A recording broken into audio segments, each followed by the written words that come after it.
Good morning. Sound check. Can you guys, Morning. Lynn Schmitz, can you hear me? I can hear you. Can you hear me?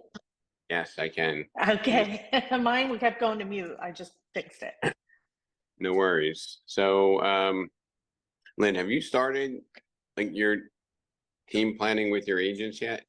Yes, our last week's meeting was about getting ready to plan, and then I met with each of them one-on-one to go over their preliminary business plan for next year. And did they all take you up on it? They did. Well, all but one who I believe may now be in New Jersey. Oh, I know who that is. The one whose phone's disconnected. Yes, Gotcha. yes. Um, But and they all have good goals and outlined really well what they want to do to meet those goals for next year. and how are you going to help them? With my team business plan. So that's what I'm working on this coming week. I took copies of all their preliminaries and we're going to fine tune that. And then we're going to add all of that into my team business plan and see what we can do differently or what we should continue to do to make all of us grow. I'm getting Rob all over my phone. Now I'm Can't back hear on the you. computer. Oh, now I can hear you. Okay. And where are their goals compared to last year? Most of them have opted either to double what they earned or they've chosen a Remax award level because some of them didn't quite get where they wanted to be. That's cool. That's good. It's interesting how they all look towards the award levels, right? Like Yeah, I want to be 100% club. I want to be platinum. right. It's funny because a couple of them actually said to me, well, if you didn't share your business, you would be at this level. I'm like, wow, you're even counting what award level I would be at. It's Right. funny. Yeah. But I think the award levels matter to most of them. And what's going to be different though, from your perspective as a team leader? In terms of what? I mean, are you going to, like, how are you going to help them get there? So some of the things I did was I created little challenges and incentives. Like if they took a new class, if they got a designation, I would contribute to the cost of that after they complete it. We've worked out some new prospecting plans. I have taken Glenn's advice on accountability is love. Thank you, Glenn. They now have a report they started this week that they have to provide to me every Friday showing me how many calls, how many connections, how many appointments, any new listings. Big category of things that they need to really increase, including social media. We purchased a bunch of equipment throughout this year, especially for things like videos, and we've joined programs, and only 2 of us have used them. So this should make them accountable to do it weekly. And what do you do if they fail? Well, Like, how do that's you a good manage question, Glenn. That's a good question because I literally just implemented that. Most people took me up on getting a designation. And the 2 people who I knew would jump right on it did it within the first week. So I'm going to introduce Mr. Alex Burns. Hi, Alex. So Alex is as a consultant with us. He's part of our leadership team down in Florida, helping us grow and new team members to the company and help teams. Alex is hopefully a Canadian refugee soon, right? Exactly. Yeah. And you how many people are on your personal team? 14. And we're talking about agent accountability. What do you do when people tell you something? And my business coach has this saying, which I love.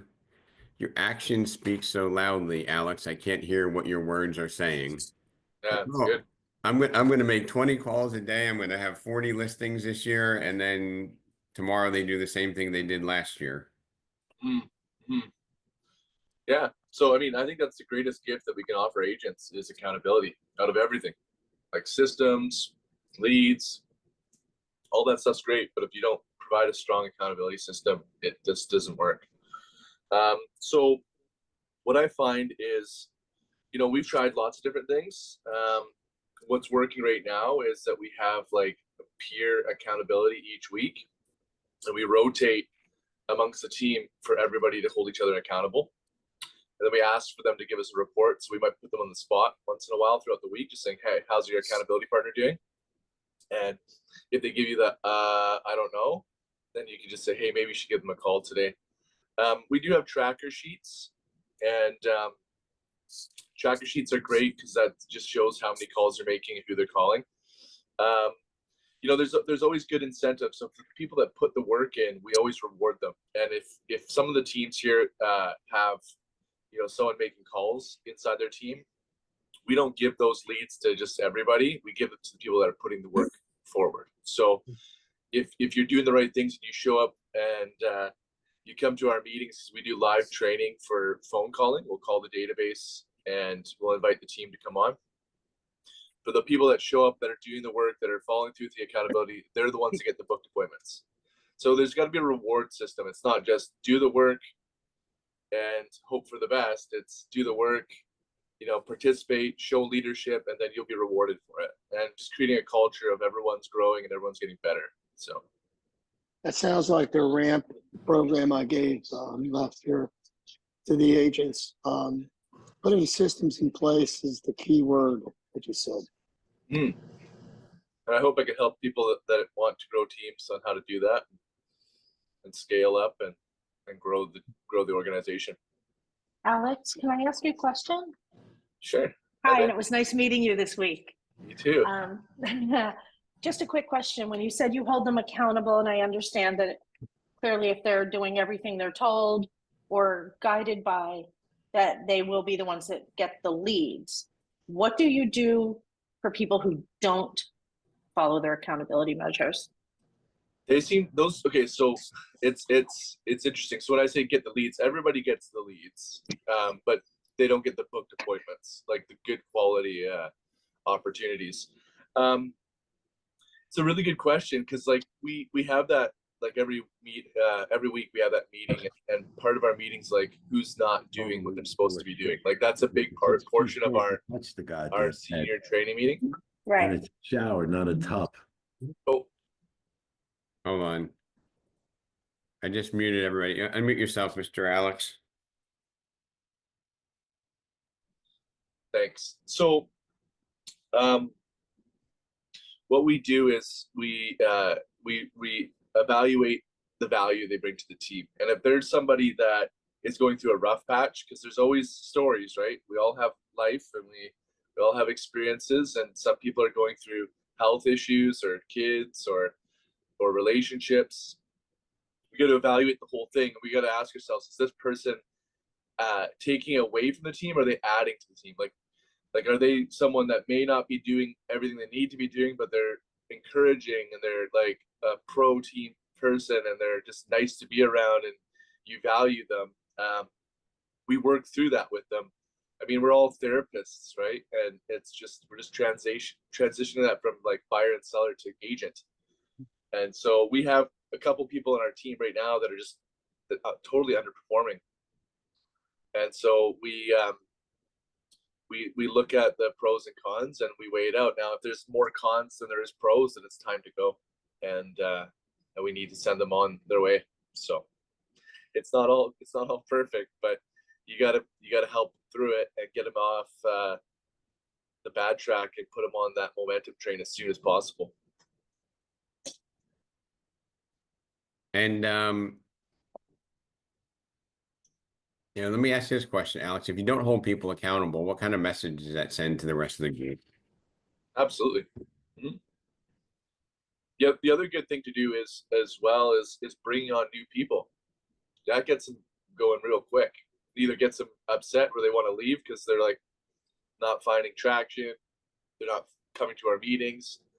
But if you had a couple new people in the group, then it's like, hey, listen, this train is moving forward. We are going in the right direction. If you want to jump on board, you better get on board before the train gets too full. So the best way to train agents is growth, and everyone's got to be growing. Everyone's got to be learning. So And Alex, how important is it to actually, be vested and get and care about the people that you bring on as opposed to just bringing numbers on?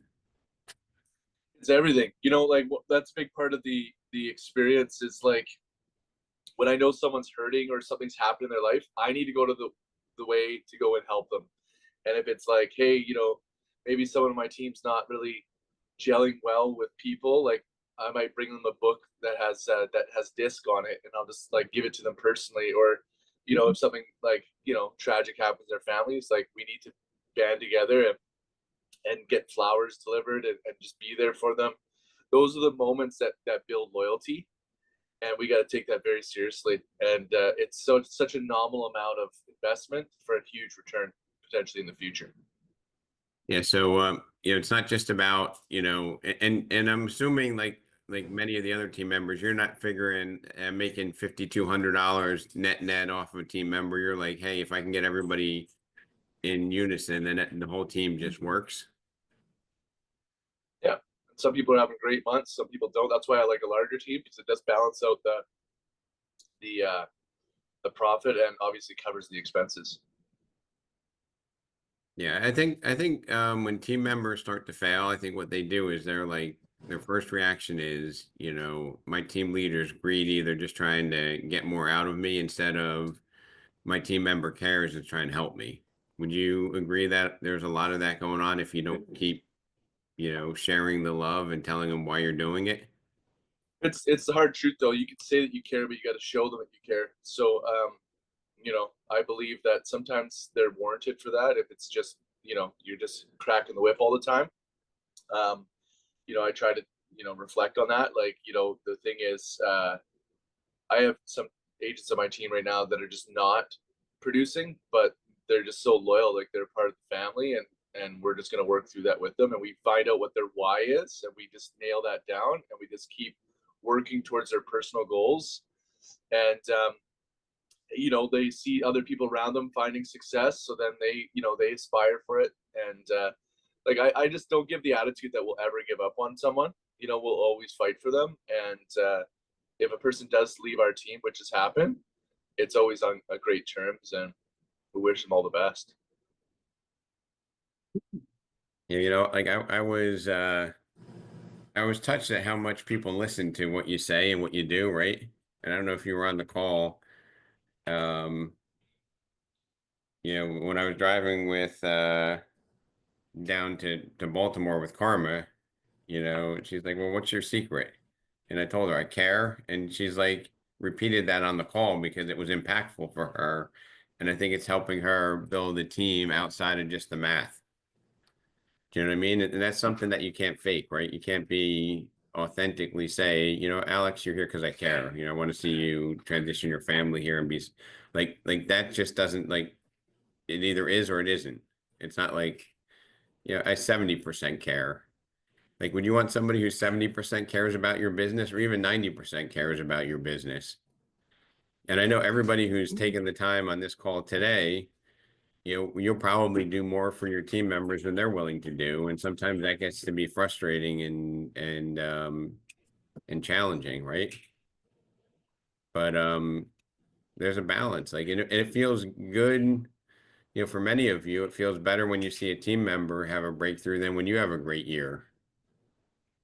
Right? When you can see somebody go like a Scott DeBow, like Danielle, you've been doing big numbers for years and years, but to see Scott turn it around is, that has impact, doesn't it? Oh, absolutely. It does. It makes you feel really good. You're changing someone's life. Yep. And I think absent your conviction, he would still be at the boardwalk games during the summer, right? Yep. And maybe there's a way that we could get, the Scotts to pull up some of the other people, like pay it forward. Do the rest of the team, what do they think of Scott? Well, I think it's been inspirational for them to see his turnaround, B, his production in a market that's really tough. So you can't really have that excuse that, you know, there's not enough business, or, you know, the rates are up, you know, all those excuses that maybe an agent can, you know, come up with why their business may be down or they're not doing well. When you see people on the team excelling, you know, in a really tough or down market, it, you know, it definitely motivates and inspires them. So we share every week, like our wins, our successes, and also our failures where maybe we lost a listing and we could have done better. So all of that together keeps hopefully everybody moving in the right direction. I mean, I think that we put too much emphasis on where the market is, on where our personal goals are as a team, and less emphasis on if we're doing the right activities, you know, we're going to, you know, significantly outperform the market, right? In other words, Mhm. every year I'm in the business, I think I'm wiser than I was the year before. At least I hope I am, which means that, you know, even if the market's down, I should be up. And I think the biggest limitation that I have is the amount of time that I can dedicate to doing the things I love to do, right? So I have to be more impactful. I have to be more direct. I have to be more inspirational. And sometimes as team leaders, we're too, oh, I'm so sad that your dog has caught the flu and you can't work this week. Like, I mean, there's all these things here that um you really limit people. It's like you give them free passes, and the free passes aren't helping them, right? Mhm. I mean, they have to step up and hold themselves accountable and do the activities that need to be done. And sometimes it might be, you know, hey, you know, team member, if you're not if you're not able to do this, you know, it's not a personal thing. I wish you well, but I really want you to be successful, and to be successful, I need to hold you accountable. And if you're not going to, you know, if you're not going to go to the gym, you're not going to lose weight. If you're not going to eat right, you're not going to lose weight. If you're not going to do the activities, you can't expect a different outcome, right? I mean, Agree. a lot of the people in the business want to just they've been accustomed to just complaining about everything. Oh, interest rates, oh, inventory, you know, oh, whatever the reason is, right?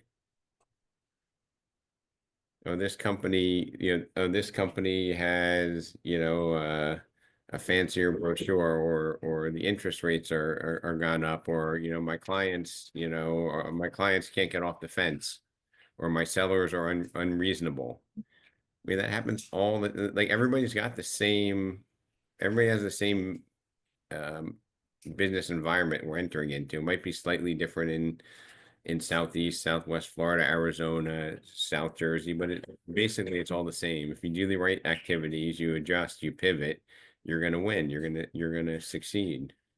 And now we got to take it to our team members and stop giving them free passes, right? I mean, I remember one time, Danielle, you called me, it might have even been twice, that you have 8 or 10 people on your team and they can't cover an open house. Mhm. I mean, what type of commitment is that, right?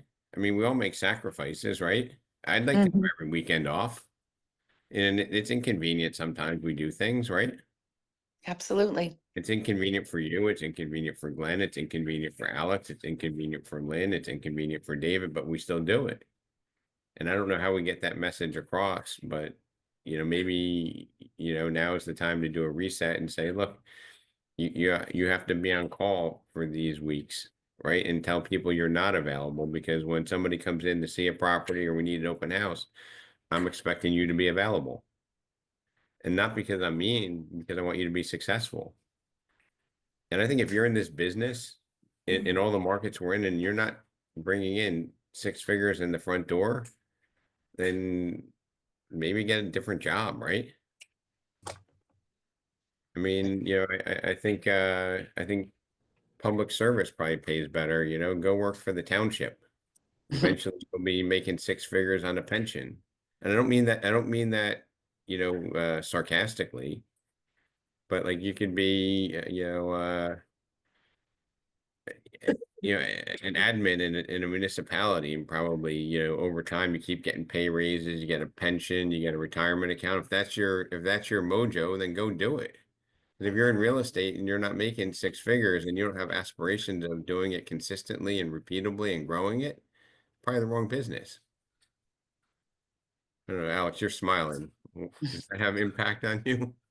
Yeah, I've got lots to say about that. I mean, speaking of the open house situation, I've had that happen a couple times. And what we try to do is we always have someone that's like on call that day to support anybody on the team. So, you know, then you appoint them, then you thank them at the meeting, and maybe you give them some kind of little gift or like celebrate them. I think the key for us is to always celebrate good work, you know, and make that a point of, you know, our accountability. It's not, you want people to feel good about the choice they make, and then if they don't make those choices, they're gonna not feel good. So like it'll eventually like kind of wean out some of the bad behavior, but we got to be like really, really good at celebrating our agents. And it's not just like the Facebook post, you know, once a month or when you welcome them into your brokerage. It's in the meeting. It's just thanking them in front of their peers, and you know, everybody wants to be appreciated. And especially in the real estate business, we're very drawn to words of affirmation, and so I think that's a really good idea, just to like, you know, encourage that. And then sometimes you take that weekend shift as a team leader to support the agents, and so you're driving around. Do you need anything? How's it going? You know, and drop into their open houses, see how they're doing. Lead by example.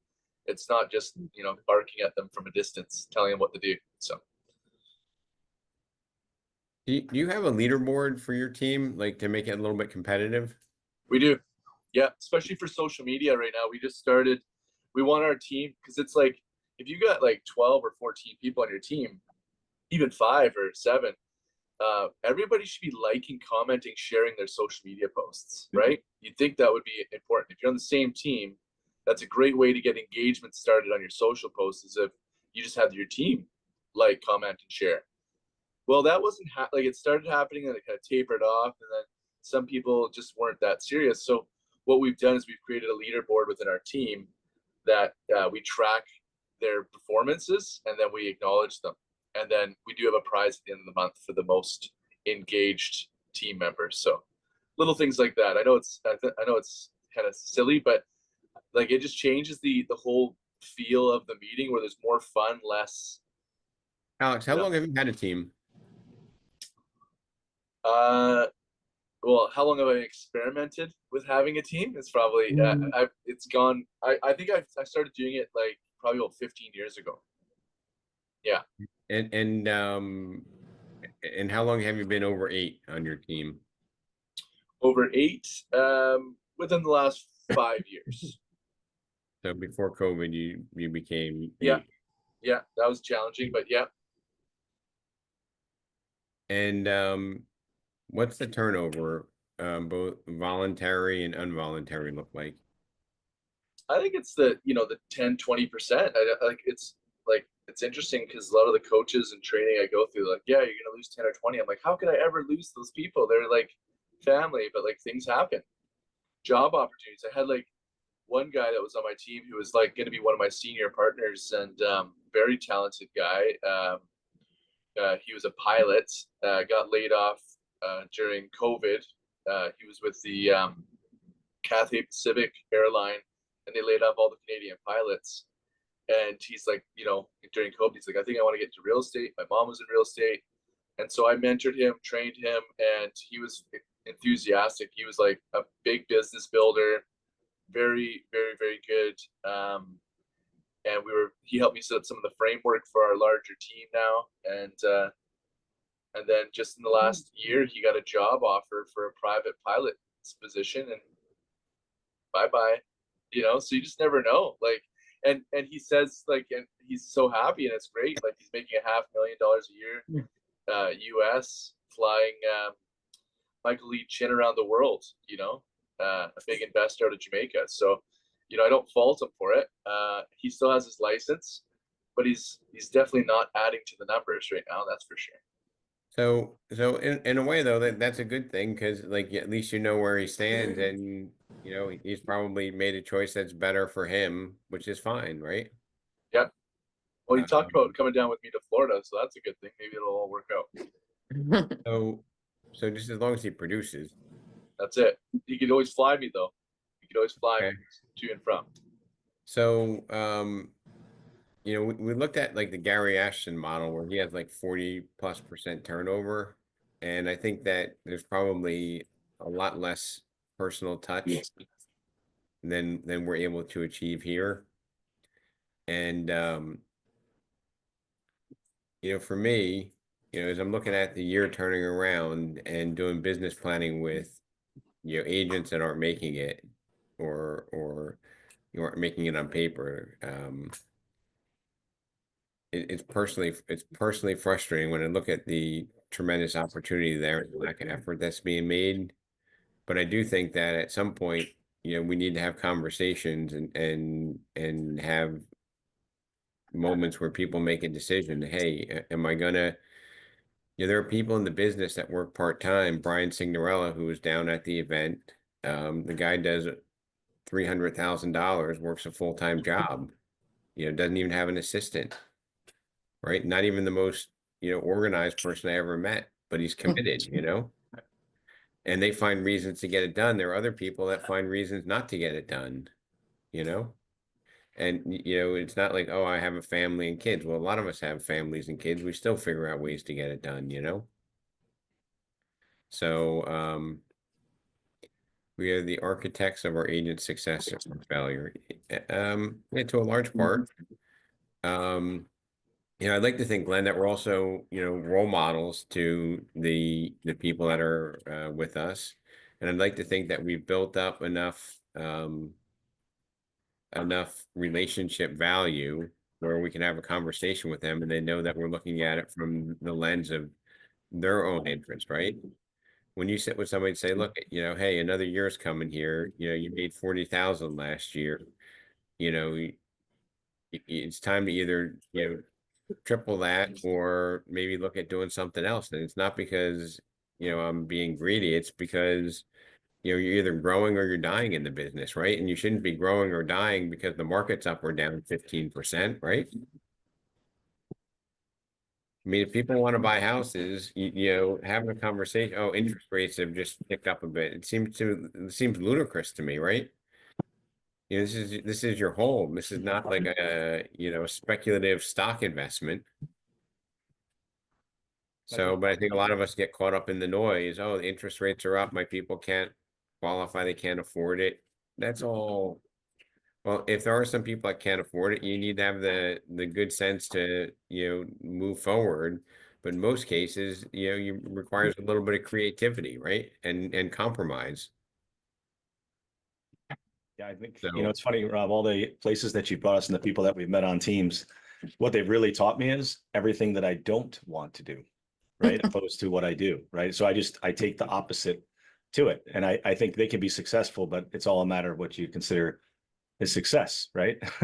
And well, yeah, I think, but I think it's interesting the way that you bring that up because I think that there are a lot of things that you're doing that it reinforces. For example, like events, you know, like the events that you do are really impactful, right? You know, was it Ron Howard who said he does an event for a few $100 at the end of each transaction, which to me is it's brilliant. I mean, we're all spending, you know, if I gave you $1 million listing and said, you know, 40% referral fee to get a listing, I bet you half of you would take me up on it and say, oh, well, a listing, it'll be sold. It's $1 million. I'll make a lot of money. But we don't allocate a certain percentage of the money that we earn to building repeat business. Right? Like doing a client event, you know, to me is just like a no-brainer. And even if you get your business partners, your title, your mortgage, your inspector, whoever you can get into your attorney to make a small contribution, it probably costs you nothing. Okay. It reminds me of the time that I got not that this is a great case, but I got sued by somebody for a 3-bedroom house with a 2-bedroom septic, right? And they sued back like 3 transactions. There were 4 companies. And I got everybody to pay $2,500 and I gave the plaintiff 10,000. I paid nothing because I brokered the deal. right? I put it all together. So if you could put together these events and have your partners pay for it, there's nothing wrong with that. There's value in putting the people in place to have that event, because the lenders, the attorneys, the title reps, they're all going to benefit from your future success, right? 100%. So, and that's not, I mean, don't go to people who you never used and say, I want you to pay for this and take advantage of them, because that's bad karma. But the people who are benefiting from us, they should all participate. Yeah. So I appreciate every Monday morning that you guys give me. And the ironic part is, like, I look on the list of attendees, it's always the fastest growing, smartest, brightest people that are on here. So I appreciate it. And Alex, welcome to the United States. Thank you. It's good to be here. Appreciate you guys. And obviously I'm here to help grow. So if you are a team leader and want some insights and some strategic building time with me, I would love to give you and share with you all of my systems and ideas. And in return, I would love your support with anybody that's looking at joining your team or the brokerage, to point them my direction, and I can help them bring them to the Select Group family. Sounds great. We're excited to have you on board, and hopefully we might even be able to attract more Canadian legal immigrants. That's the exact legal. Yeah, Trump won't let them in. Exactly. Well, I believe it. welcome. Thanks, everybody. I'll see you all next Monday and hopefully Friday as well. Have a Thank have you. a great week. Bye, Thank everybody. you. Great week. Guys, bye now. Bye-bye. Have a good one.